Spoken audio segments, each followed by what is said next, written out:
From Natalie Stevenson in Annapolis, Maryland. Hi, Ellen. I was watching last week when you showed Kristin Chenoweth kissing her dog. You seemed grossed out, so I wasn't sure if I should send you this video of my dog kissing my daughter, but I did anyway. Kisses, haha. Natalie, I wasn't grossed out so much as disgusted. If you didn't get to see it, this aired last week sometime when I was on Broadway, making my debut in Promises, Promises, and here's a little bit of...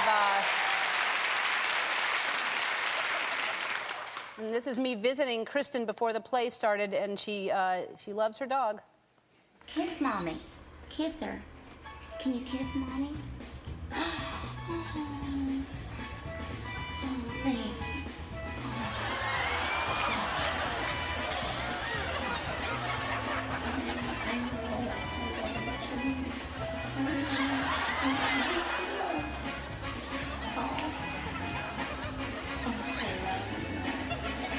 We do that every night. Okay, so you take the other one. Are you sure you're feeling okay? All right.